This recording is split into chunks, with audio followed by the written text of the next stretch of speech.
Hello and welcome to another edition of the Big O Show featuring the Emmy Award-winning, iconic, former Rays announcer, all-around incredible dude,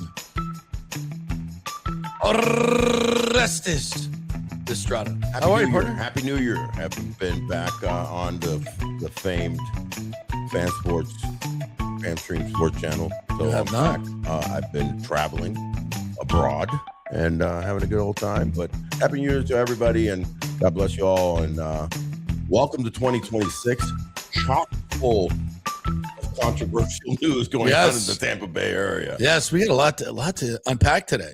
Yeah, you have to unpack your suitcases, and we got news to unpack. And you got news to unpack. This was a wonderful trip. Congrats to your Canes last night, big brother. win. Thank you. I didn't want to bring it up right away, but it's topical. It's marked topical. Yeah, it is. What a win! What a game for those of us that are Miami Hurricane fans from way back in the, Jimmy Johnson, Erickson, Schlessenberg.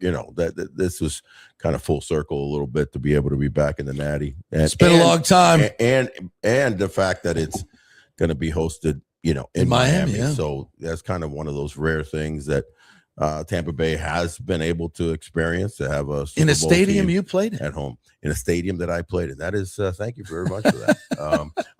Hard to believe, right? Yeah. I was watching IU win that game, and the fact that I'm looking at the stadium because Hard Rock has been changed, obviously, mostly on the top and adding all the big time, the cool nuances, but I'm looking at it and I'm trying to pick out, man, where did I hit that last home run? Yeah, that was super cool to have been a part of history. If you don't know, MLB. you played in the first game ever at that stadium with the Marlins. Against the Dodgers, Tommy Lasorda's famed Dodgers, with one of the best pitchers I ever faced, Oral Hershiser. Was fortunate enough to hit the first double in Marlins history, and we won that game 5-3. And I remember like it was yesterday, April 5th, 1993. And how about that? It was such an incredible event, 43,000 plus, though I think I've ran into about 250,000 people that have said they've been at the game. But that was supposed to be the beginning of one of the, the great stories in baseball. That finally, the baseball-rich state of Florida, with all the players we produced all the years, you included, finally having its first professional baseball team after decades of spring training. This was going to be big. Minor league teams, spring training, historic teams from yesteryear of the 40s and the 50s in Florida. You can even throw in, the Cuba in there. They used to, their AAA team used to come over here and play. So such rich history in Florida for baseball to finally, get that was a big deal. And from that moment, it's been horribly mismanaged. Wow. I see what you're saying. I see where you were going there. You threw me a fastball, then an off-speed pitch. I hit you with the Uncle Charlie there. Little 12-6. Because that was supposed, hey, we're going to play in a football stadium, then we're going to then we're going to move into a nice, beautiful baseball stadium here in a great location. Add some another team. Yeah, we'll add some other teams, and they'll have it'll be super successful. Instead, we played in a baseball or football stadium for 20 years. For a long time. 25 years. And then we added a new one who started in a stadium that was already outdated. Here with two horrible owners and, blah, blah, blah, blah, blah. We've done it all wrong. Is my point. Yeah. The last 30-something years of Major League But it's been fun. It's had its moments, right? 4 World Series appearances, right, between the two teams. Two victories, 2 dubs down south, 2 dubs down south, two losses here, and hopefully some promise, coming forth, without getting into the Marlins situation, because that's a debacle in its own self, where, dare I say, begs for probably new ownership itself.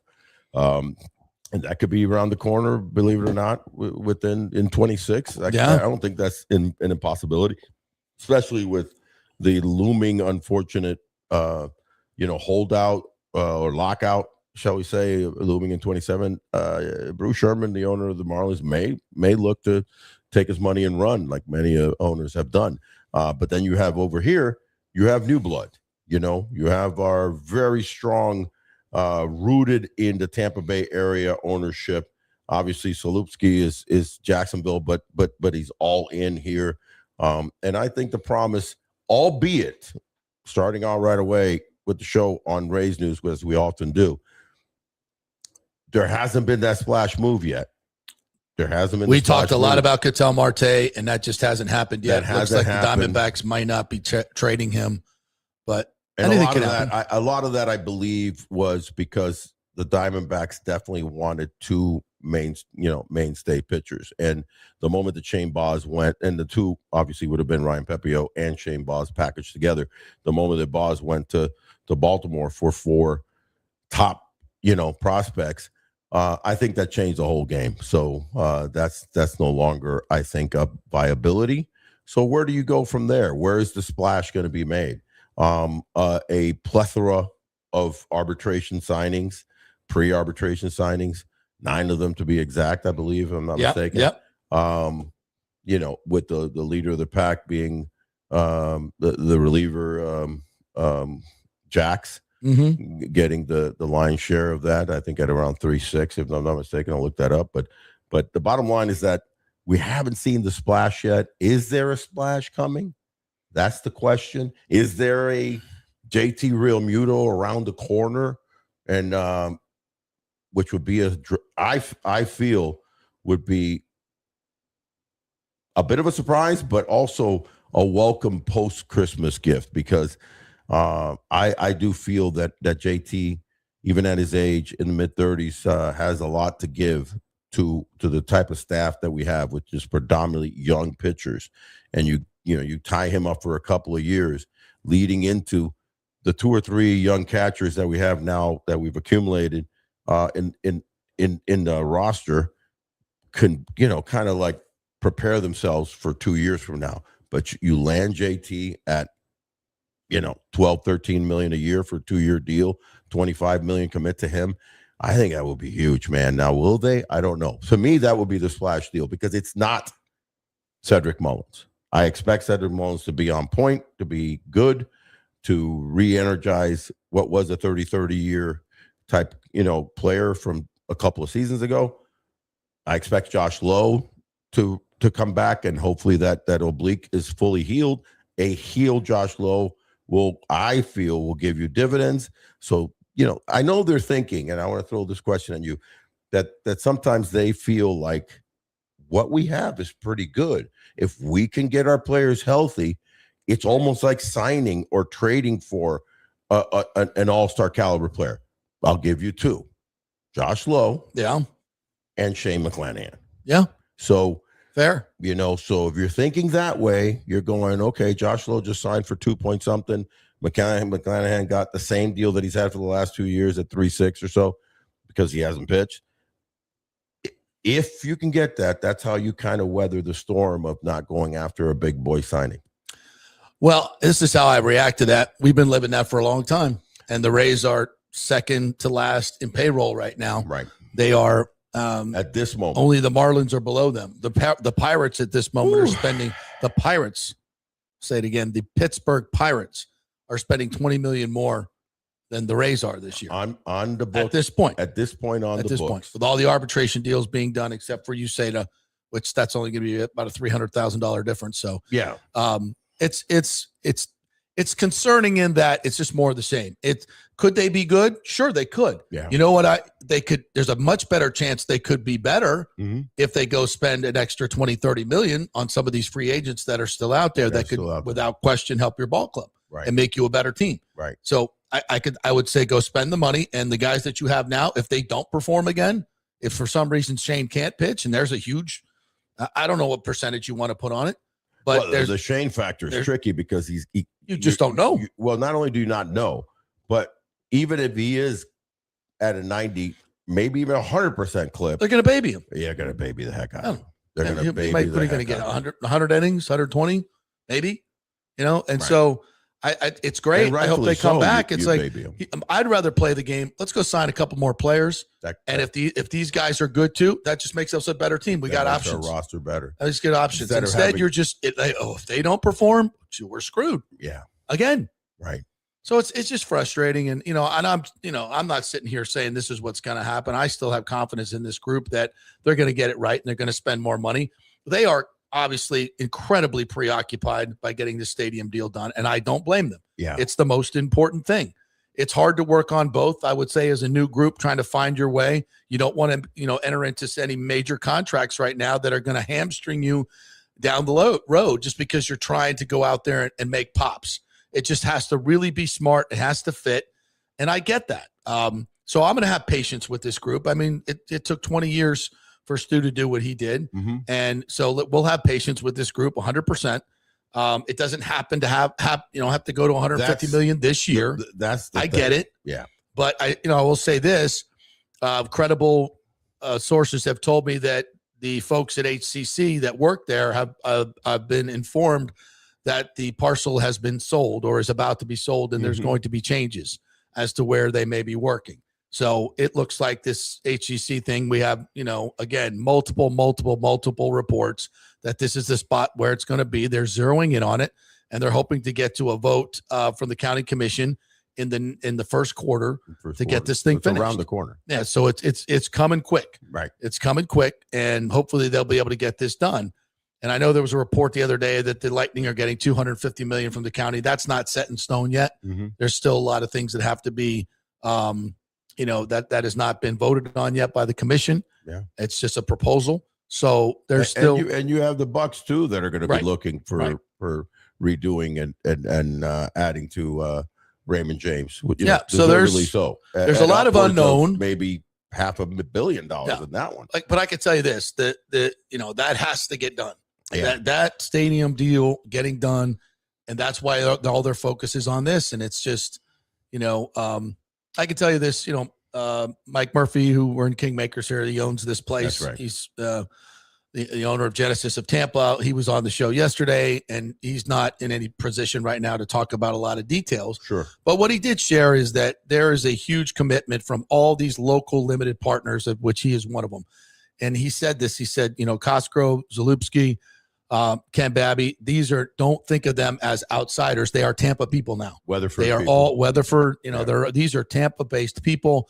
They want to make it happen here. And as I say Tampa, I say Tampa Bay. Tampa Bay. Everybody's included. Yeah. But you could even seep out a little further than that. Oh, yeah. I mean, if you go into Sarasota, Bradenton. Well, that's part of Tampa. All Bay. Tampa Bay. Tampa Bay touches it all. Oh, thank you. And then our friends in Orlando. Sure. Our friends in Orlando. Well, that will be part of this. They got Dr. Workman, who's that's right, throwing his money in there. So that's he right. is a friend. He is a friend in need. And they're gonna aggressively go after that market. To mention, to just kind of go off what you were saying as far as the timeline. That's the catch. The timeline, you get new ownership, and then you're thinking, okay, there is a timeline for this thing. And I still think that there'll be a splash move prior to April 6th, or prior to even spring training, or maybe even during spring training, because there's sometimes signings that happen even during spring training with certain, free agents. We've seen that happen year in and year out. So who knows what's trying to be jockeyed forth. But it's a catch-22 when you're going, all right, we're trying to also prepare, work with the municipalities, figure out the long game.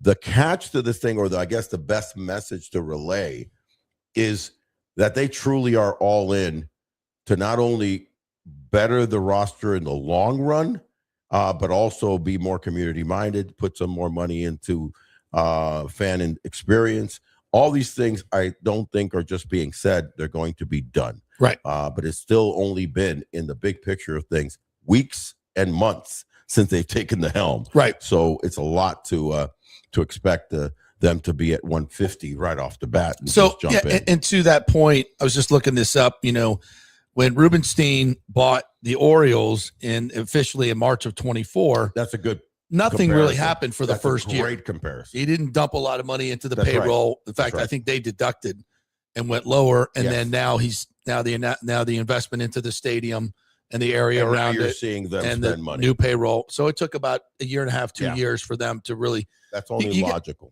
And I expect the same from this group. It's going to take a year or so for them to kind of get their feet on the ground, get the stadium deal done. Then they have some cost certainty on exactly what they're going to spend.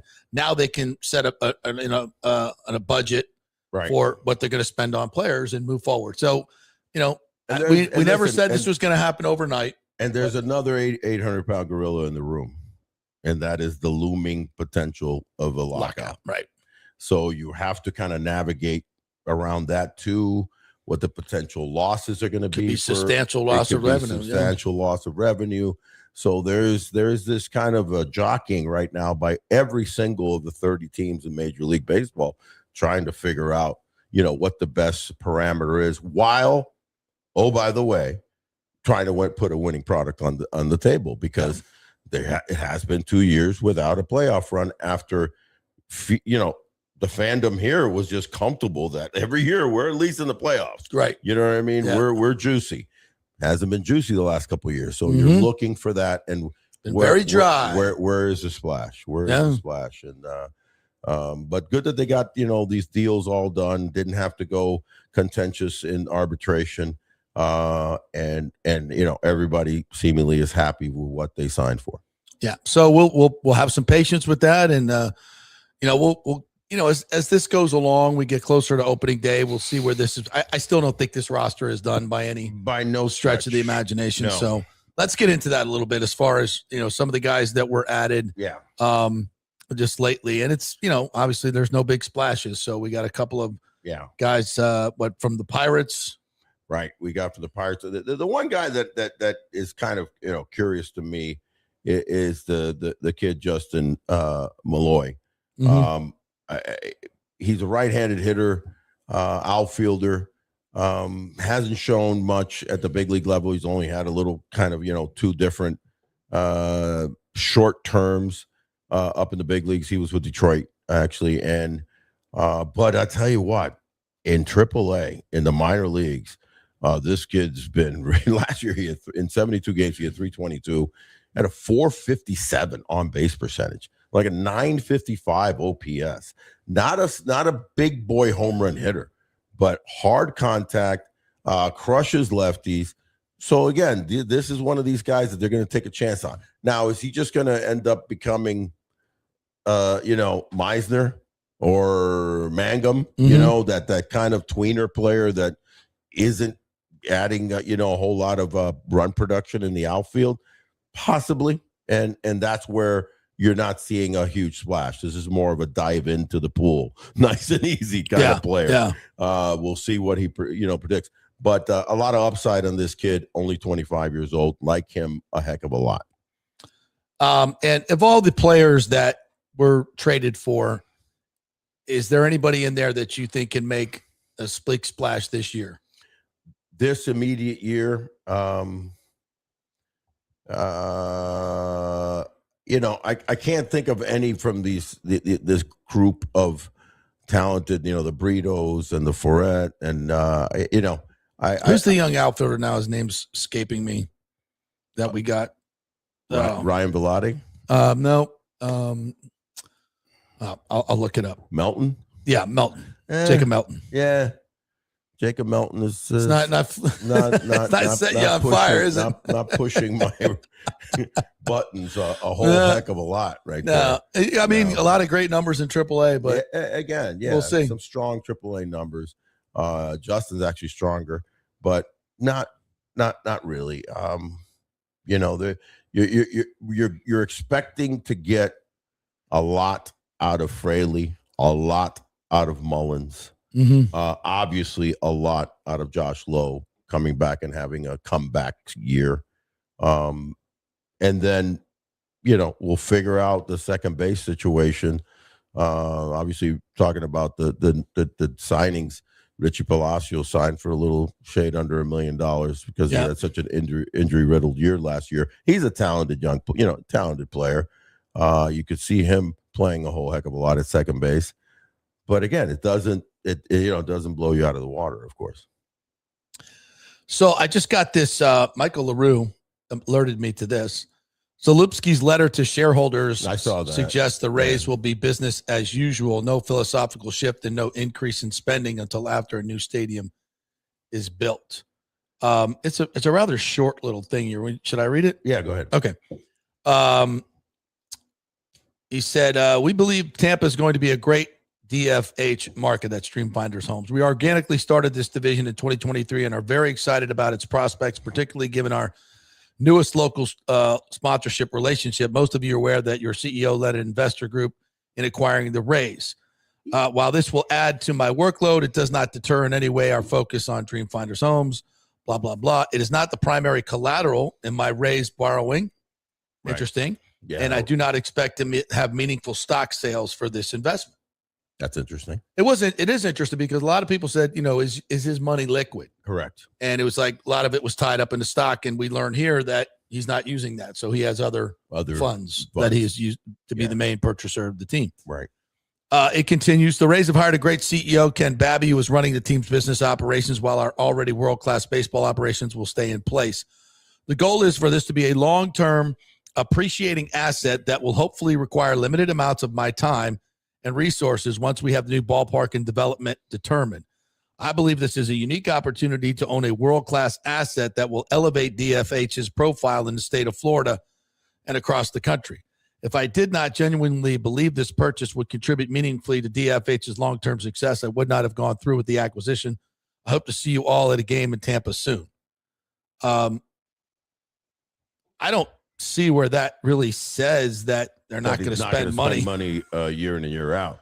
Yeah, unless there's another part of this that before the stadium is built. I had read it too, and I'm wondering what our boy Michael is referencing, but that doesn't say that they won't. Yeah, he says goal is for this to be a long-term appreciating asset that will hopefully require limited amounts of my time and resources once we have the new ballpark and development determined.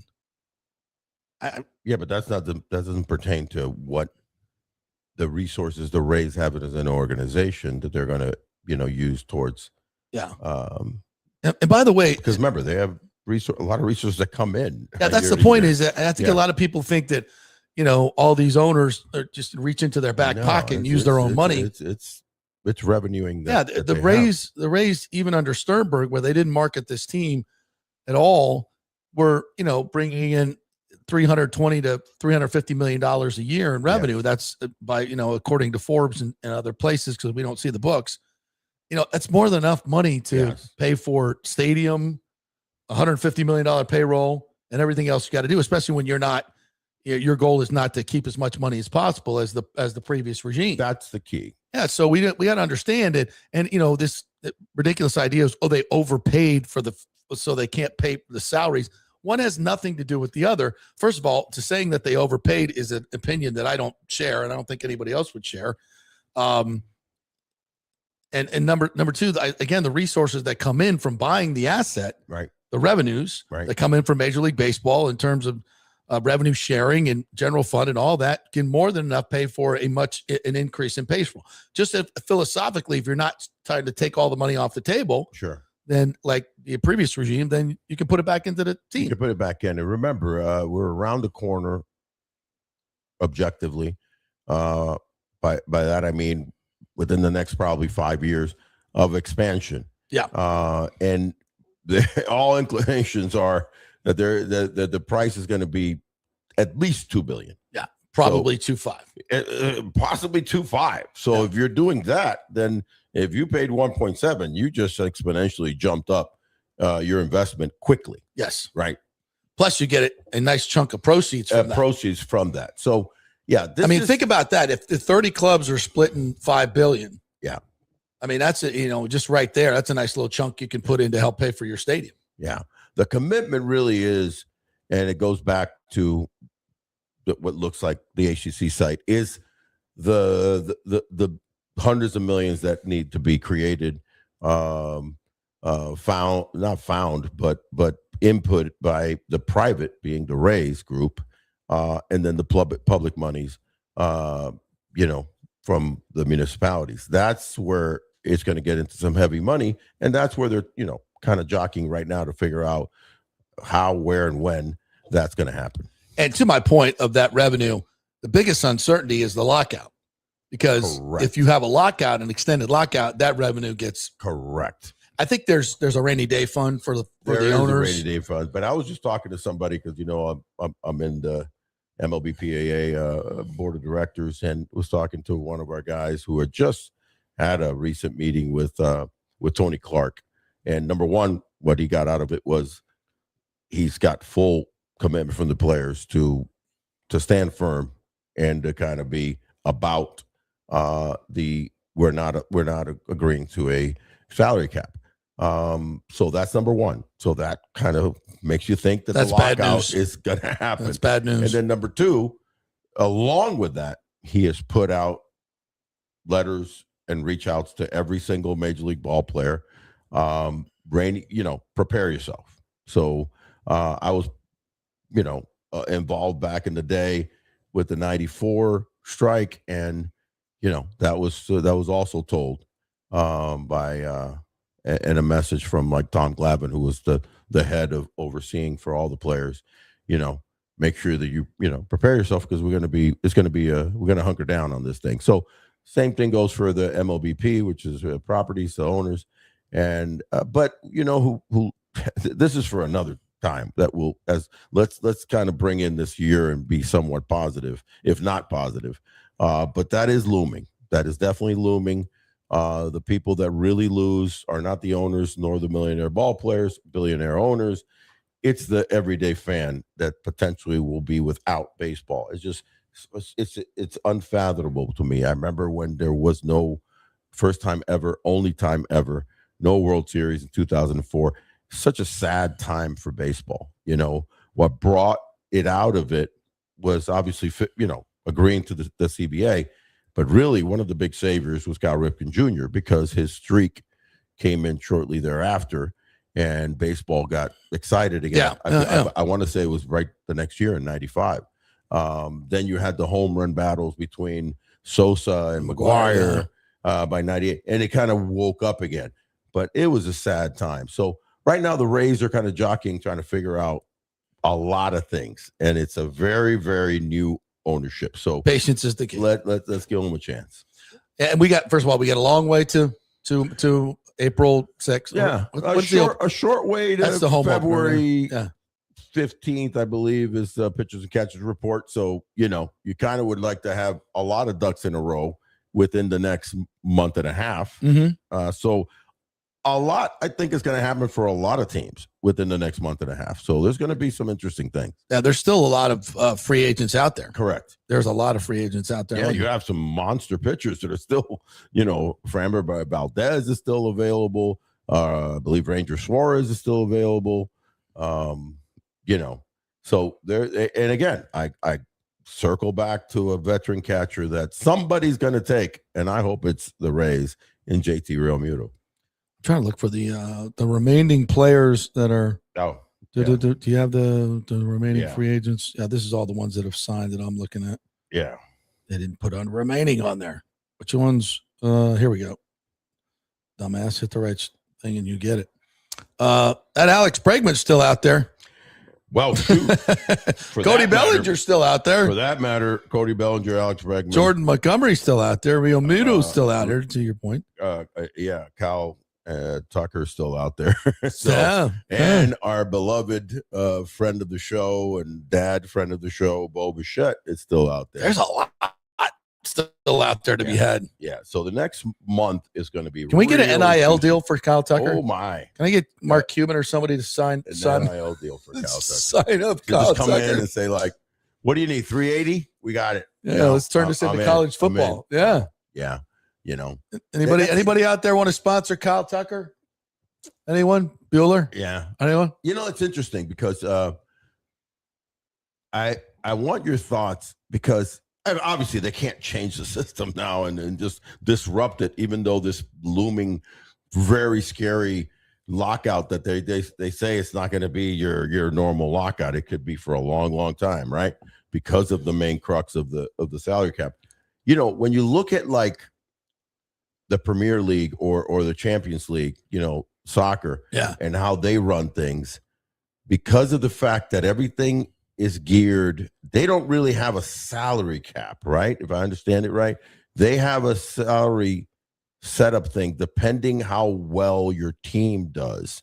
It's some sort of system where, if you win and make X amount of money and you're profiting this, then you can spend more money, right? But the one thing that they do that they don't do is trade players. I guess that's kind of what they buy players. Right. So let's say they buy a young kid at 17 years old from one of the lesser leagues for $5 million, and that kid ends up becoming a star. They can sell him for $100 million. So they just made $95 million after a few years of having that kid and developing them. There's no real trading. There's just buying and selling. Mm-hmm. You can't kind of go to that system here, because then that team gets the rights to spend more money now because they won and they created more revenue. They're basically, on the top ranks of revenuing teams. So they can, so it's kind of a little bit of have and have nots, but it's how aggressive you are in the system. Yeah. I don't know, that won't fit for the MLB. It still kind of just frustrates me about the have and have not situation where you have 10 teams basically that are just $350 million versus $100 million payroll. It's just ridiculous. Yeah. So it's a major chasm. Yeah. That is glaring, because you look at Toronto right now. If Toronto gets Kyle Tucker, which I think they have a good chance. Jesus Christ. At about 8 years, 380 is what's being thrown out there. They're creating an East Coast Dodgers. Yeah. Basically what they're doing. I mean, Toronto is creating an East Coast Dodgers. Not the Yankees. But Toronto. But here's the reasoning why they can. You have the Dodgers down in LA, Toronto up in Canada, who are the top two multi-billion-dollar organizations. You know what I mean? You got the Rogers, and you got LA's worth $8-10 million, the owner. You know what I mean? So they just have like the most money. The only guy that kind of trumps them really is Cohen. Mm-hmm. And he's not done yet this winter, but it's so have and have nots, man. I know it's got to be addressed. And if Tony Clark wants to hold on to no salary cap, they better get a salary floor. That's the key. Yeah. And I don't know how the owners aren't going to agree to all that unless they get a cap. Well, whatever. That's a discussion for another day. So that's where the Rays are right now as far as stadium, the arbitration players, and where they're at. And are you still expecting a bigger bop? Yeah, I think there's something. I think there's a splash out there. I think there's a splash. Yeah, I really do. The Rays have never been, on the first tier, nor should they be of signings. Correct. They're much more patient. They'll see where the market goes, and that's where you get your bargains. And guys eventually just want to have to play, and we'll play for less than maybe they thought they were going to get, and that's where the Rays usually come in. So we'll see. Yeah. But if Mr. Workman, who's worth $1 billion plus, wants to jump right in and just spend some Sundays cruising around money on the dock on Kyle Tucker, the go dock ahead. Might be in session. Can you imagine? Because he was going to put up a billion, whatever, $1 billion for the Orlando team. So he got the cash. Yeah, step in. So Rick, just hey, you guys, Rick. I'm just going. I'll pay for Tucker. Yeah, I'll NIL Tucker. I got Tucker. Tucker. Here's $30 million. The other guys. Here's $30 million. Pay Tucker. NIL Tucker. Get it back. Get it back to me whenever. Funny. It's just sitting there in my freaking hedge fund. College football has gotten so crazy, but can you imagine? Use them as an example to pro sports. Can you imagine? NIL him. Right. Let's go where they're really spending money. College sports. College sports. Hell yeah. Can you imagine how if we just woke up and hey, this came across the timeline. Rays have signed Kyle Tucker. It's funny because that is what Mark Cuban wanted to do in taking his hometown team, the Pittsburgh Pirates. Yeah. He wanted to come in and buy him out, and he was going to go, I'm going to go all in, and I'm going to make Pittsburgh great again. Right. And MLB was like, I don't know if we want you just yet. So that kind of goes to, controversy in the sense of so why didn't you want Mark Cuban? Why didn't you want Pittsburgh to be? And now he's spending money for Indiana football. He's spending money. Probably having a lot more fun with that than he would the Pirates. Yeah. So we'll see. By the way, big thanks to Texas Roadhouse, Wesley Chapel. our primary sponsor. We love you guys over there. And if you're looking for a big old steak and potato, yeah, buddy, they're still rocking side salad. They had a great talking to Tyler. They had a great holiday season. So many people enjoyed that area right there off of Highway 56. As you're going into Wesley Chapel, and you got the outlets across the street, Wiregrass not far away, and it's easy and accessible off of 75. So we love you. We appreciate you and your fine staff. Comfort food at a comfortable price, baby. Texas Roadhouse, Wesley Chapel, and the Kingmakers, Tampa, which we're at right now, which in the coming year, I'm told, is going to be much more active. So if you're looking for a cool place, we had it active last night. Yeah, we did. A little watch party for the Miami Hurricanes. Watch party, watching them win. Yeah, we had about 20 of our good friends. Watching that game last night. I didn't realize there were so many nice Hurricanes. Yeah, they're not all Michael Irvin now, right? Yeah, shocking development. They're not all these young players are actually likable players. Cristobal is a likable dude. Yeah, and all the Miami fans that I met last night, shockingly nice people. Yes, shockingly nice. See, you're going back in the yesteryear when there were a lot of criminals. I'm being stereotyping bias. It's terrible of me. I apologize to all you Hurricane folks. Yeah, no, really wonderful people. Canes, man. Actually, it made it much more easy for me to root for Miami. Yeah, thank you to Mr. Empanada who provided a lot of the food right there, Mr. Empanada in South Tampa. Those empanadas. Yeah, empanadas. They had a little bit of the hot sauce you put them on, the deviled crab. They had the little mini Cuban sandwich. I saw you just eat one of the mini Cubans right before the show. Maybe they should sponsor your show. Yeah, we can talk about that food. Good people. Oh, yeah. All right, Mr. Empanada. And the Murphy Auto Group, Genesis of Tampa, they got a big Founders Weekend coming up. That's right. Where they're going to give you $1,000 off a new car. They're going to appraise your car at a year newer. Yeah. Which is that could be a lot of money as you're saving as well. They're going to make your first payment. They're also giving away a $2,500 gas card this month. So all you got to do is come in and how about that? That's nice. $2,500. So just go on out to Genesis of Tampa if you want to. Hey, what are you doing this? Let's go drive around and check out those new SUVs and those beautiful sedans. And what I am hearing from there, that's free, by the way, is that all the customers coming away so pleased of the service that's being provided, not only at point of purchase but afterwards, and the service and just the experience. Yeah, listen, you're this is a pretty penny car, but also you're getting so much quality and so much value. Extra value.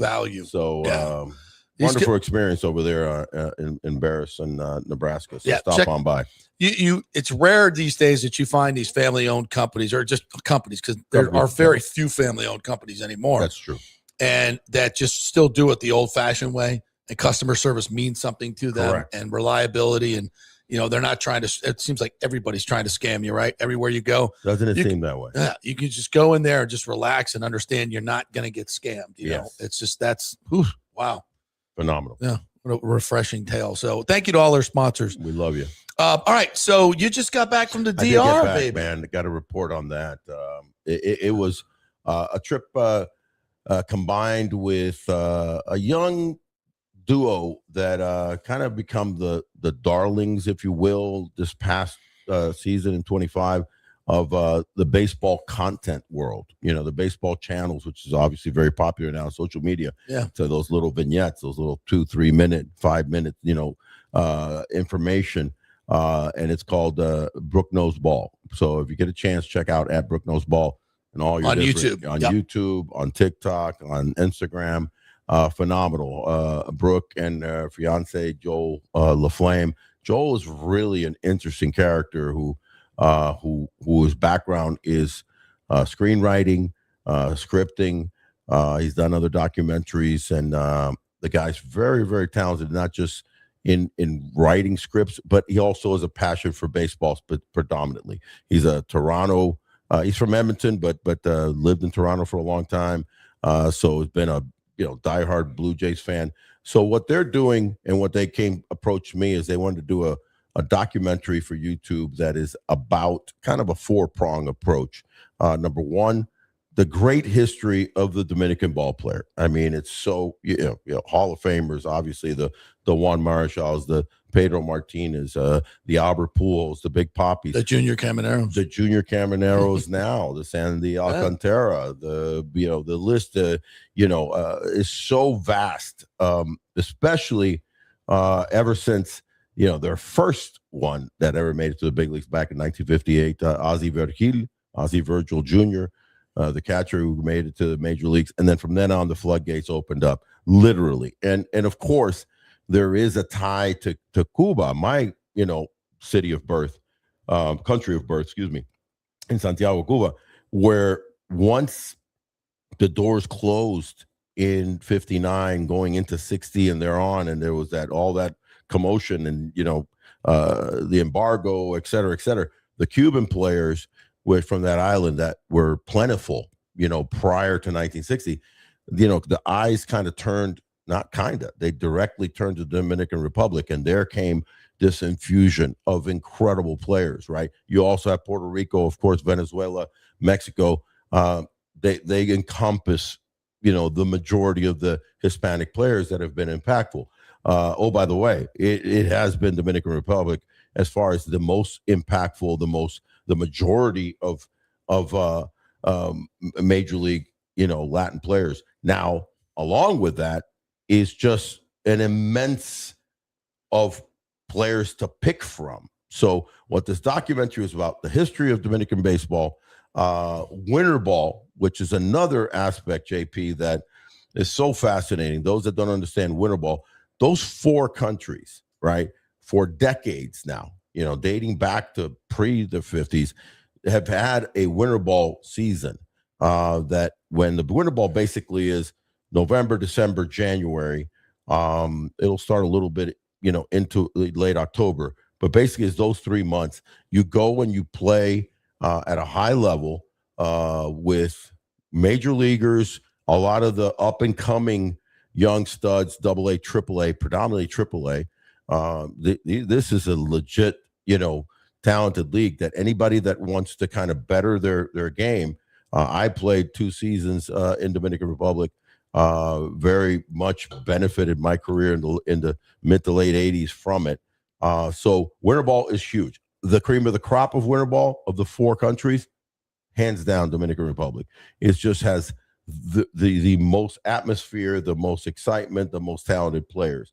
So we wanted to cover. Stadiums are packed. Stadiums are all packed, right? And as evident last year, Escogido, one of their famed teams, led by Albert Pujols last year. He's managing team Dominican Republic, so he didn't manage the winter ball season. They won the Dominican season, went on, and what they do is that at the end of January, for about a week, they congregate. They take turns every year, and they change locations for what is called the Caribbean World Series. Mm-hmm. So the best teams from all 4 come together and play. So we're kind of going to cover that also. But then there's the other aspect of it, and that does tie into the Rays, and that is the fact of the development of players. Mm-hmm. And we also took an opportunity to just look at the younger inner city and the plight of a 12, 13, 14, 15-year-old player, especially in the inner cities and the places that don't have a lot of support. But then there is the advent of the academies. And what has happened is that Major League Baseball they made a paradigm shift in the late 80s, definitely throughout the 90s, and they went all in on spending money and saying, okay, so where are the Latin players coming from? Right. How do I identify them? How do I identify them? How do we train them? And it turns out that it is Dominican Republic, more than Mexico, even more than the Commonwealth, which is Puerto Rico, and more than Venezuela. So they went all in. All 30 teams have majestic academies over there, and 500 to 600 players are signed every year. Wow. From just the Dominican Republic. Each year. Total of those 4 countries, about 1,000 players are signed. But from one country, more than half are signed. Okay, so what happens is that by the time you turn 16, you're able to be signed by a Major League Baseball team. So what they do is It's very curious and very interesting. By 12, 13, it's almost like, and you can relate to this, JP, it's almost like major colleges start looking at middle school kids. Yeah. For college football. There are not handful, but probably dozens that they're noticing a kid at 13 and they're starting to kind of recruit them, talk to their parents and going, hey, we know your kid's going to be a stud through high school. Consider UCLA, consider Alabama. And they start kind of like, so MLB is doing that now. They're talking to these kids. So they have sub-scouts, if you will. There's a category there that are not really employed by the team, by MLB. Yeah. But these guys are scouting out these players, 13 or 14-year-old players. Some of them are invited to these academies for a week-long kind of quasi tryout of the youngsters. And then what they tell them is like, let's say you're the Tampa Bay Rays. We're really interested in your son. Right. And, keep a thought on us because right now we'll tell you, we think we're going to give him X amount when he turns 16. Can you imagine most of the people there are not really, they're pretty much. And there's no draft for these players. There's no draft. What there is, and that's why it's interesting. It's very similar to college. It just happened. Signing day. Oh, no, excuse me. What are we today? The 9th? Yeah. January 15th, signing day. Right. For 16-year-olds, eligible 16-year-olds. Right. So those kids, now that'll be a big deal at each of the academies. Now, is it an open bidding war? It's an open bidding war. But what happens is, I was telling you, the aforementioned, you're jockeying for certain of these kids by these sub scouts that are telling you, and you've already kind of scouted them some yourself, and you've kind of verbally have kind of said, hey, we think you're going to slot into this amount and that amount. So don't go with somebody else. So it's almost kind of in place by the time January 5th, 15 comes on, that each of the teams have their 15, or think about it. If 500 are coming in pretty much every year or being signed, 15 or 20 are the ones that are signing by each team, and they have their guys. Oh, by the way, inside of that, MLB puts a cap on your international pool. So, and that international pool pertains to all the countries outside of the United States. Right. So, but Dominica is where the majority of the millions of how much you can spend and dole out for your international. And those things are traded, these exceptions. And the exceptions are traded. There could be certain things, but it's I hadn't been back there in so many years that it kind of found it fascinating. My thought of going over there was more about, the winter ball, covering the winter ball, the history of the Dominican baseball. Obviously, our back end part of closing this documentary, we still have a lot of filming left to do, this is a WBC year. Yeah. Team Dominica is slated to be, on paper, top 4. Yeah. Right? With U.S., Japan, Venezuela. Caminero will be playing. Caminero. Everybody's playing, brother. Yeah. For the DR. For the DR. Yeah. DR are all in. Yeah. And in fact, I interviewed Carlos Pena, who actually, this is his first year as the GM of the Escogido, Leones de Escogido. He was so excited. It was great to see him. And he says, Big O, this is like the neatest kind of challenge for me, because I've always been either playing baseball, doing other business, or broadcasting. This is like, I'm all in on this. Yeah. I'm so passionate about winter ball here, passionate about my country. So he's and they're in a little playoff that's going to be starting for them and the team that I used to play for, La Romana, Los Toros del Este, are the top 2 teams right now. Is Junior playing this year, winter ball? Junior's not playing. Yeah. No, he's not. And then the other guy, he'll play in getting ready for WBC. Oh yeah. In fact, around the corner is a historic game. The Detroit Tigers are going to play an exhibition game in spring training games against Team DR, March 3rd and 4th, 2nd and 3rd, 3rd and 4th. I can't remember which way it is, but 2 games, and that's never happened before. And that's going to be just madness. That's going to be crazy. So the fandom is wild. So we got to interview not only Carlos, we interviewed also Miggy Tejada, former MVP, former All-Star for so many years, very dear friend of mine. He's one of the coaches for one of the teams, the Águilas, and just gave us a lot of great insight as to the passion. The big word that we got out of out of everybody was how passionate they are about baseball over there. And it's crazy. It honestly, invariably, it probably is their biggest export, you know, because so many players end up becoming, from a monetary standpoint, and import. Why import? And this pertains to the Rays. Upwards of $500 million is going into Dominican Republic from Major League Baseball teams. God, that's got to be one of the biggest economic impacts of anything they're throwing. So what they did, we got some video of that economic impact. And by the way, the Rays are in the top of spending. And check this out. Yeah, this is kind of cool. We can kind of narrate over it, and also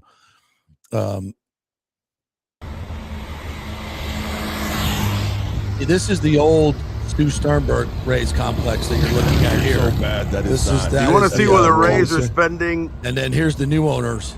That is $30 million. That is not true. That was just a street that's around it. Right about here. Say hello, Brooke Noseball. There's Brooke Noseball. Brooke Noseball's dudes now. This is the Mecca. The new. Look at that.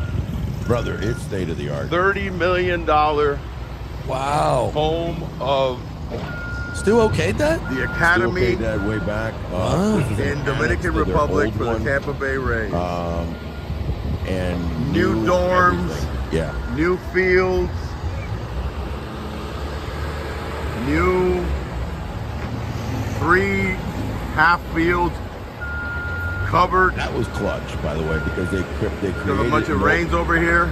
I didn't see that in any of the other academies. We visited the Dodgers. Probably we visited the Orioles. State-of-the-art baseball academy. So behind that, there's the fields. Behind that was the fields. So these the cover that you see is kind of one of the half fields, and so they covered phenomenal, smartly. Money well spent. In the summer, it rains so much. So these kids are training in the summer. So let me go back real quick and explain something. So of these 500 to 600 kids that are signed, right, at 16, 17 years old, so on average, let's say 20 kids per team signed, 30 teams, right, 600. 80% of them do not step into the United States for a year or two. They're signed and they stay there. They're kind of groomed. 20% fall under that. They're just too good, right? Mm-hmm. And they're ready to kind of come, and they want to mentor those guys themselves in A ball, low A ball. And you hear about those, 16, 17-year-olds that come over. Obviously, I mean, the most controversial and last one that was super great was a guy by the name of Wander Franco. You know what I mean? That just basically came over, started playing. But the majority of them, if not 90%, are housed, schooled, and by the way, schooled. And that's one thing that I'm really happy about, because years ago, mostly that they schooled them was just a little bit of English. Now, smartly, MLB, and I applaud MLB for this, they're really teaching these kids, and they don't make them, but they don't mandate it, but they kind of push it that it's to your advantage if they take regular classes like high school Spanish classes. Because what happens is that these kids at 13, 14, 15, they're all into baseball. They sign at 16. They stop education back at 13. Some of them just stop going to school and just concentrate on baseball. So they come to the United States, and people are like, well, why don't they learn English? They hardly know Spanish. I'm being candid. It's true. They're not that educated at that point. And that's unfair to the young kid because, again, of those 500 to 600, only a couple of 3% are going to even make it to the major leagues. Mm-hmm. So MLB has turned and shifted into pushing education, not just pushing learning English, pushing regular education, what your normal 16, 17-year-old, 18-year-old learns in high school. So I applaud them for that. Now, it's still, tricky because these kids are, they're so all in on baseball. There's also a lot of problems with some of the kids taking PEDs. This is not, MLB. They're not getting tested yet. They're not getting tested yet. So you have some of these How young? coaches, Some of them at 15 years old, 14 years old. Geez, yeah. They're doing crazy stuff just to get out of that poverty and to get that chance, because they're not going to say no to that stuff. If you're talented at 14, this is their exit. And they're likely, just because of the lack of nutrition, they're probably all very, in the slim. They are, build range. yeah. I mean, there is weight training centers, even though makeshift in some of the smaller towns. But the bottom line is that this is their ticket out, they feel. Yeah. And it's a slippery slope. But MLB is really putting a lot of money into it, and that and I applaud them for that. I spoke with basically the Rob Manfred of Dominican baseball, the commissioner of baseball over there, very dear friend of mine. Junior DeBoa, a former teammate of mine in the years that I played in winter ball over there. And he's very positive about the direction they're going.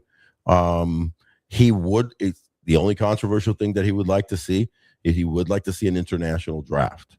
Yeah. He would like to see I think that'd be good for the game. It certainly would, level the playing field. Yeah, absolutely. Yeah. I got a couple comments coming in. Mike H says, Rays have always been the top team in investing in Dominica baseball in their facilities. As much as that we didn't like Stu, this new facility has his fingerprints all over it. So give him some kudos. I do. We are. We're just joking here, Mike. Yeah. Relax. Well, JP's relax. Joking. I'm the bad guy. Yeah, I take a look at the bad guy right over there. I'm the bad guy. I'm the bad guy. He's the Tony Montana. I'm not. Maybe I'm Manny. You're the nice guy. I'm the bad guy. You need the bad guy. Look at me. Mike also asked, what does the Dodgers Dominica facility look like? It's a great question. Well, they don't need that. They just wait until a player's a superstar and they buy him. No. So, by the way, we spent a long time at the Dodgers facility. Thank you to Jose Mota, son of the famed Dominican player Manny Mota of the Dodgers. I love the Mota family. Can't say enough about it. In fact, we visited another place called the Manny Mota Foundation, where it is for inner city kids to play at. But here's the thing about it's a great question. I'm glad you brought it up. They were the first academy ever in Dominican Republic, 1987. First academy. And Toronto was the second, right? And then by the 90s, the teams were like, we got to do this. And everybody followed suit. Even the Hiroshima Carp came and visited the Dodgers back in the late 80s and said, this is a great idea. And they're the only Japanese team that has an academy, the Hiroshima Carp. And so, in fact, Alfonso Soriano came from that academy, went to Japan first, and then came to the United States as a young player, right? But the bottom line is that the Dodgers Academy, if anybody had ever been to what was their home for over 50 years, Dodger, what was it called? Dodgerland? Dodgerland, I think they it had was that called. In Vero, yeah. In Vero, right. Yeah, if you ever went to Vero Beach, which they were the exception of all the spring training sites, because all the spring training sites tend to be cookie cutters. You know what I mean? Yeah. You have your thing, and you have the stadiums, you have the main stadium, and then you have 4 fields in the back, and that same thing. Even Steinbrenner Stadium basically is the nice stadium, some fields in the back, and they're nice, right? Dodgerland was just incredible. They created an old ambiance where there was roads named after all their famed players, Drysdale and Koufax, Lane, and and all that stuff. And you literally, as a fan, could walk through these streets all the way, leading you to certain spots of where all the different fields they have for the minor leagues, the major league field. Phenomenal. I mean, acres and acres. Well, they created the same scenario in Dominican Republic, and we were able to walk around. You'll see it in the documentary. Documentary, by the way, will be out probably in sometime in March. So I'll keep you posted on that. But it's something that to behold, and it's something to appreciate that MLB, saw the future of the Dominican players as impactful enough to spend hundreds of millions of dollars. It's a big deal for them. It's a big deal. Mike wants to know what's the youngest kids that enter those training facilities. 16. 16. You can't enter before 16. Okay. Now they're, like I said, they're pre-scouting them almost like in the little leagues. They have little leagues. Yeah, they have little leagues. They have They have, perfect game leagues, not so much travel ball. Yeah. It's obviously expensive, money, yeah. but they have, inner city leagues and by the way, hundreds of other smaller academies that are kind of private academies. Yeah. Hundreds. So for the younger kids? For the younger kids. Right. Exactly. So that's where they identify. That's where they identify them. He also wants to know, what's your go-to food like in the Dominican? Go-to rice, pinto beans or black beans, plátano maduro. I love my plantains. Okay. Yeah, but the soft ones, not the tostones, but the soft ones. And then my favorite is goat. Goat. Yes. Goat. I love the goat cheese. Goat fricassee. We're talking about goat meat? Goat fricassee. Yeah, like a goat meat. Oh. Goat fricassee? Yeah, you haven't had. What do they put it on a spit? No. It's like making a stew. It's like a goat stew? Yeah, goat stew. Wow. Phenomenal. Really? Oh, it's out of this world. It's kind of like lamb? It's kind of like lamb. Yeah, very lamb. Similar. Very similar. Just soft and goat tender stew with rice and beans and a little plantain. It's all good. Ooh, that sounds good. A lot of great shakes. They have their fruits there are phenomenal. So mamey. A lot of smoothies. A lot of smoothies. They call them shakes. Smoothies. They call them shakes. Batidos. Nice. Yeah. So that's my favorite. And then obviously the yard bird. The chicken. The yard bird. So the yard bird. So over there, you can there's places where you can literally pick a fresh bird. A live chicken? Excuse me. Yes. Like you go into the restaurant, like I want not a Sylvester restaurant. Those over are there. More like side of the road type. Side of the road. Like they got pick a chicken and give me that one over there. They go in the back and you hear that. They go in the back, boom, and give me 20 minutes. And they do it in front of you? They don't do it. They do it in the back.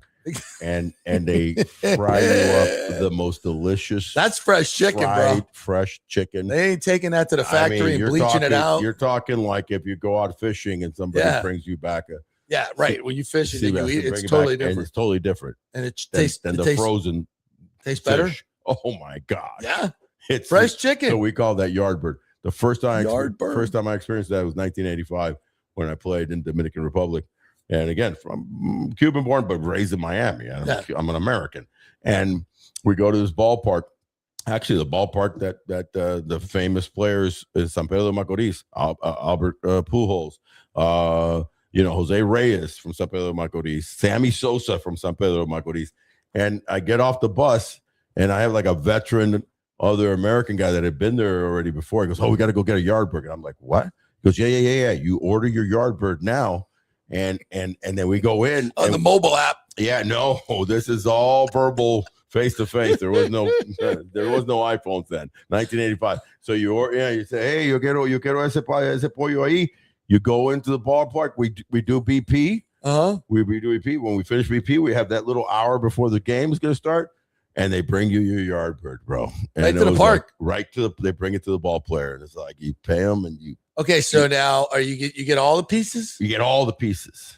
And it's fried? Full, yeah. It's fried? It's like lightly fried. Lightly fried? Not Kentucky Fried Chicken fried, just lightly fried. Lightly fried. Little coating? Little coating. Yeah. It's just flour just melts off. Oh, wow. Yeah. I'm a big fan of good chicken. Oh, this is the freshest chicken. This ain't no Chick-fil-A, baby. This is not Chick-fil-A. It is nothing like you've ever experienced. So those are my two favorite. Good question, Mike. Is goat. And yardbird. Yeah, that is nice. The reason they call it yardbird because they knew the ball players, so they were always around the baseball yard, the baseball field. So over there, they call the baseball field. But listen, not for nothing, they do have some good chicken over Texas Roadhouse. If you see how I did that? They do. I see how you did that. It's not quite the yard bird, but I don't think they have goat on the menu yet. Well, let's change that. I'm going to suggest it. Yeah. I welcome any of our viewers that have ever had a good goat stew, by all means. And if you haven't, try it. It's phenomenal. All right. Well, thanks to Texas Roadhouse. Go get your steak over there and your chicken, your yard bird, and maybe soon Goat special. Big the big old goat special. Because he's the goat. Because he's the goat. Oh my God. Yeah. I see what you do there. It's all working into it, baby. Finger sliders. That's a big finish right there. Finger sliders. Go get your goat, get your chicken, get your chickens, and get a great steak in Texas. Roadhouse, Wesley Chapel, Kingmakers, Tampa.com. Check that out in Murphy Auto Group, Genesis of Tampa. Go buy your car over there. Founders Weekend. Just hang out, get some free drinks, drive a car. Hang out. Get another, just stop by. 801 East Spurs. Yeah. You love it. All right, partner. Great show as always. I learned a ton on that. That is a good one, man. Stay tranquil and tropical as always. All right, folks. Have a great weekend.